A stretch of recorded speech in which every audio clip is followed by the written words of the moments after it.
Bueno, hasieran pizkat orokorrean hitz egingo dugu.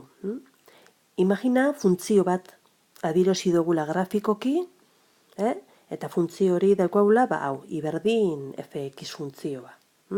Eta bera adierazita dago, kurba baltz horren bidez. Funtzio horrek dituen puntu guztien aurtian aukeratzen dugu A abszizako puntua. Aukeratzen dugu puntu bat, bere absziza A izanik. Hau da, bere absziza da A, eta bere ordenatua izango litzateke, xen partez funtzioan A hori ordezkatuta, lortuko genduken bigarren koordenatua. Orduan, hau izango litzateke, aukeratu dugun puntua. Bueno, puntu horretan, orain egingo duguna, izango da, ukitzaile bat marraztu. Zer da ukitzailea? Zuzen ukitzailea da, funtzio horrekiko zuzen ukitzailea izango da, puntu horretan bakarrik ikutzen duen zuzena, eta puntu horretan zuzena eta funtzioak bat egiten dute.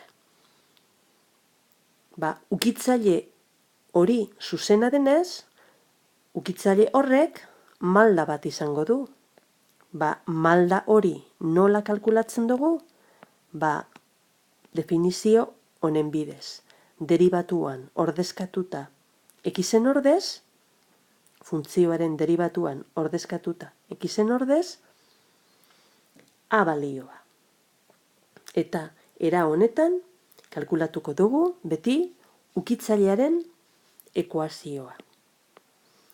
Kalkulatzen dugu lehengo bere malda. Ukitzailearen malda. F'(A) izango da. Gure kasuan, gure funtzioa, hau da. Beraz, funtzio horrek, absziza desberdinetan, ukitzaile desberdinak izango ditu. Lehengo kasuan, eskatzen da, x berdin minus bat absziza puntuan. Ukitzailearen malda ia zein dan.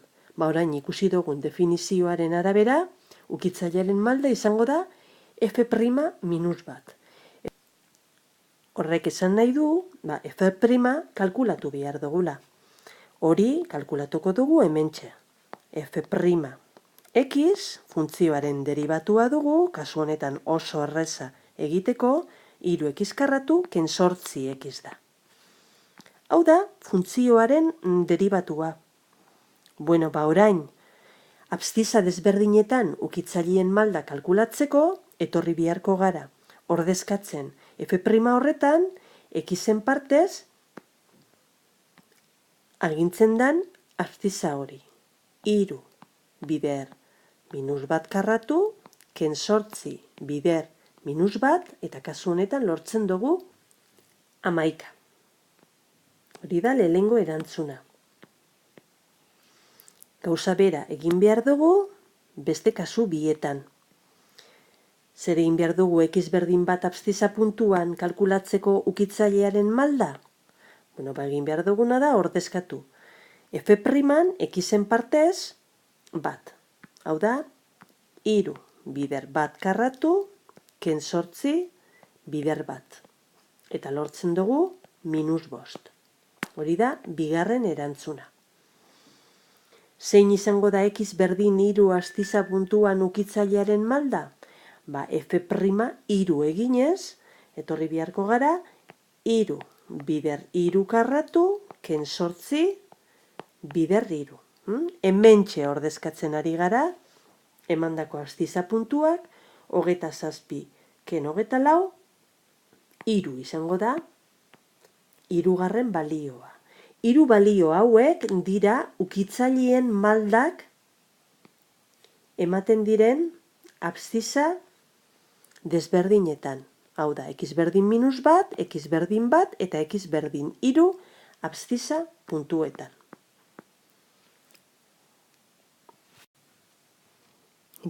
Hemen bigarren atal honetan eskatzen da emandako absziza horietan zein izango dan funtzioarekiko ukitzaile bakoitzaren ekuazioa. Dakizunez, ukitzailea zuzena da eta zuzen baten ekuazioa nola lortzen gendun. Zuzen horren puntu bat ezagututa eta bere maldarekin lege hau erabiltzen gendun. I berdin, I0, gehi malda, bider x ken x azpi 0. Puntu malda ekuazioa deitzen zaioni. Beraz, absziza ezagututa, lehengo kasuan, x azpi 0 berdin minus bat absziza ezagututa, lortu dugu lehen malda zein izango dan. Ukitze puntu horretan zein izango dan malda. Baina, zein puntutan gaude? Absziza ezagututa, ordenatua kalkulatuko dugu. Nola kalkulatzen dugu ordenatua? Ordenatua kalkulatzen dugu funtzioan ordezkatzen xen partez absziza. Hau da, kasu honetan, eukiko duguna izango da. Ordezkatzen badugu minus bat berriru, ken lau bider minus bat karratu, gehi bat. Eta lortzen duguna da, minus bat ken lau minus bost, gehi bat minus lau. Hau da, badakigu zuzenaren ekuazioa nola lortu. Zuzenaren ekuazioa izango da I berdin I0, hau da, minus lau, gehi malda aurreko atalean lortu dugu, 11, bider x ken x0, hau da, x ken minus bat. Eta hemen eragiketa batzuk eginez, lortuko genduke ukitzailearen ekuazioa dala 11x gehi 7. Orain, urrengo kasua. X azpi 0 berdin bat abszizako puntuan malda lehen lortu dugu. Minus bost dala. Baina zein da absziza honi dagokion ordenatua? Funtzioan ordezkatu beharko genduke, xen partez bat. Funtzioan kontuz, ez deribatuan. Abszizakin lortzen dugu ordenatua funtzioan ordezkatzen xen partez balio hori. Bat ken lau, minus iru gehi bat, minus bi. Eta honela, geratzen da. Ukitzailearen ekuazioa izango dela. I berdin, I0, hau da, minus bi, gehi malda, gehi minus bost, hau da, ken bost, bider x, ken bat. Eragiketa batzuk hemen eginda, lortuko dugu zuzen ukitzailearen ekuazioa puntu horretan, I berdin, minus bost x, gehi iru. Eta azken kasua. X azpi 0 berdin iru absziza, erekin, berari dagokion ordenatua, da, xen partez ordezkatuta funtzioan iru berriru, ken lau bider iru karratu gehi bat, berdin, minus 8. Eta malda lehen lortu dugunez, ukitzailearen ekuazioa izango da. I berdin, I0, minus 8, gehi malda, iru, bider x, ken, iru. Eragiketak eginez, I berdin, iru x, ken minus 8, ken bederatzi, minus 17. Hirugarren galdera honetan, eskatzen da egon daitezken maximo eta minimo erlatiboen abszizak. Hau da, eskatzen da zein balio hartu behar duen xak funtzio honek maximo ero minimo erlatibo bat izateko. Dakigunez, hemen ikusten duzun puntu hauetan, maximo ero minimo erlatibo baten ukitzaileak hartzen duen itxura hau da, zuzen horizontala da, malda 0 izanik. Orduan, guk ikusi behar dugu funtzio honetan noiz bihurtzen dan bere deribatua 0, dakigulako deribatu hori puntu baten izango dela bere ukitzailearen malda. Beraz, guk egin behar dugu deribatua 0rekin berdindu. Lehen eginda daukagu f'(x)en balioa 3x karratu ken 8x, eta orain 0rekin berdinduz ekuazio hau ebatzi beharko genduke.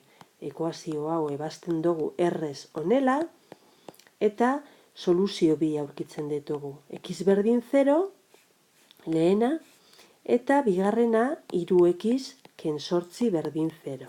Hemendik x askatuta, 8 lortzen dugu. Beraz, zer lortu dugu?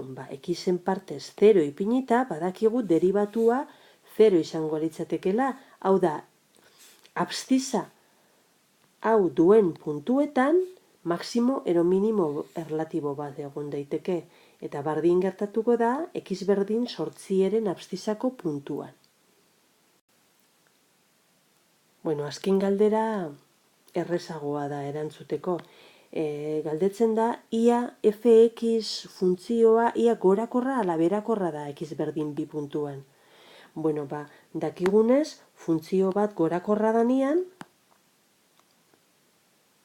funtzio honetan, adibidez, hemen ikusten dugu funtzio honetan, gorakorra den tarte honetan, adibidez, ikusten dugu tarte honetan funtzioa gorakorra izan da, bere tarte horretako edozein puntu baten marraztuko bagendun ukitzaile horrek malda positiboa izango luke. Berriz, berakorra den puntu bat, kasu honetan adibidez aukeratuz gero hau, bertan marraztuko bagendun ukitzaile hori malda negatibo duna izango litzateke.